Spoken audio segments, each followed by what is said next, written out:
Episode 3. Share these little episodes on your socials to help others understand lupus. Remember, awareness starts with you. Diagnosing lupus. So in 2021, the new classification criteria for diagnosing lupus was published by EULAR and the American College of Rheumatology. EULAR takes care of the whole Europe and South Africa, the Commonwealth, you can say. And this is how the diagnosing process goes. In order to even start the diagnosing process, a person must have a positive ANA blood test result. A positive ANA test is not required to be recent. If you had a positive ANA in the past, even a year ago, you're still eligible to start the lupus diagnosing process. ANA, nuclear antibodies.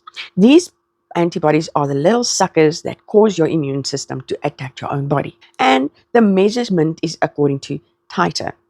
Titer is the concentration of a solution as determined by titration. It's the amount of times they had to dilute the blood in order to still see these antibodies. The titer is expressed as ratio 1 to 18, 260, 160. The titer expressed as ratio 1 to 80 is what number of antibodies are still visible. And the pattern is exampled by speckled, homogeneous speckled. It's how they see it under the microscope. So let's say you do have a positive ANA blood result. Doctors will then proceed to apply additional tests as follows. Remember, we call them tests, but it's not necessarily a blood test. Stay with me now, because this can get confusing, but I will do my best to explain it in the best way I can. The test for diagnosing lupus is broken down into 3 different types of criteria. So the first criteria, entry-level criteria, which I just explained. You have to have a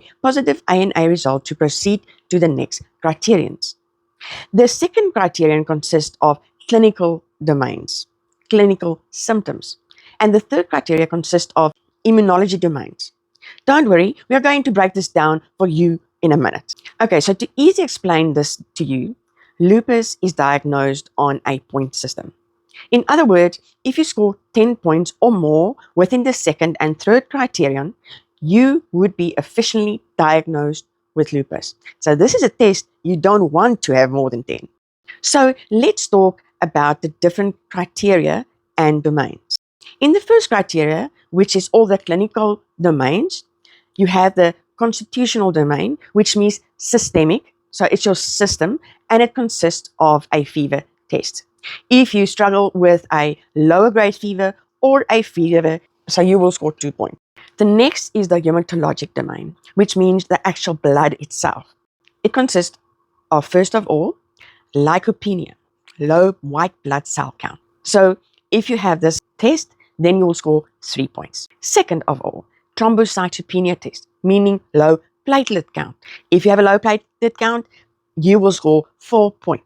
Third of all, the autoimmune hemolysis test, meaning low red blood cell count, which actually is a rare disorder where the red blood cells can burst. Again, if you have this, you will score 4 points. So I guess you can now understand how the point system works. Every test that you have positive, you will score the relative points. Right. Next is a neuropsychiatric domain, which is the brain and mental processes. And it consists of, first, delirium, which tests whether or not you are aware of your surroundings, scoring 2 points. Second of all is psychosis. If you are disconnected from reality, that's 3 points. The third is the seizure, meaning you have uncontrolled electrical activity in your brain, which causes seizures, and you will score 5 points. The next is the mucocutaneous domain, which refers to skin and mucous membranes, or the membranes that are full of mucus in the body. And all of the membranes actually are. Okay, first up, we have the test for non-scarring alopecia, which means baldness and loss of hair, not scarred. That will score you 2 points. Second is the oral ulcers, but if you have nose ulcers, then you'll also be seen as the equivalent, scoring you 2 points. Third is the subacute cutaneous or discoid lupus. Discoid lupus meaning it is skin lupus that can be acute or chronic, scoring you 4 points if it is present. Next up, we have the serosal domain, which refers to the outer lining of an organ or the body, consisting of, first of all, the pleural and pericardial test, pleural being fluid buildup around the lungs, Then pericardial being the fluid around your heart, scoring you 5 points. Second of all, it's acute pericarditis, meaning the sac around the heart is inflamed. This would score you 6 points. Next, we have the musculoskeletal domain, which refers to the muscles, bones, tendons, ligaments, joints, and cartilage. This consists of testing for joint involvement. If you do, this will score you 6 points. Next, we have the renal domain, which means kidney involvement. Okay, this domain consists of, first of all, the proteinuria test, which means there's protein in your urine. Okay, then we have the renal biopsies, or in other words, kidney biopsies. They do kidney biopsies to test whether you have lupus nephritis. Lupus nephritis is chronic inflammation in the kidneys. Now, lupus nephritis is also broken up into 4 classes, 2, 3, 4, and 5. Now, listen carefully. If your kidney biopsy comes back positive for lupus nephritis, they will diagnose you according to the 4 different classes. If you have class 2 or 5 lupus nephritis, you will score 8 points. If you have class 3 or 4 lupus nephritis, you will score 10 points, as the middle classes are considered much worse than the lower or higher class. Okay, now that's the first batch of criteria explained, which consists of the clinical domains. So let's look at the second batch of criteria, which consists of the immunology domains. Immunology refers to the immune system. So the first immunology domain is the antiphospholipid antibody. Antiphospholipid antibodies are autoantibodies that attack phospholipid binding proteins, and they can affect the blood by going from liquid to gel, forming blood clots. And we all know what blood clots are. There are 3 types of antiphospholipid antibodies. The first being anticardiolipin, second being anti-beta-2 glycoprotein antibody, and the third being lupus coagulant, LA antibody.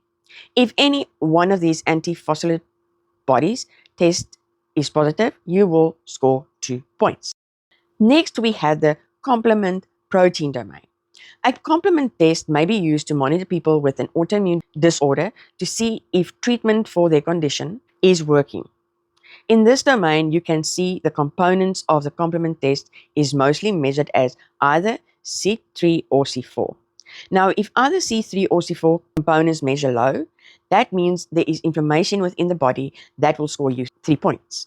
Whereas if both C3 and C4 measure low, that means there's even more inflammation within the body and it will score you 4 points. Next up, we have the SLE specific antibody domain. In other words, antibodies for lupus.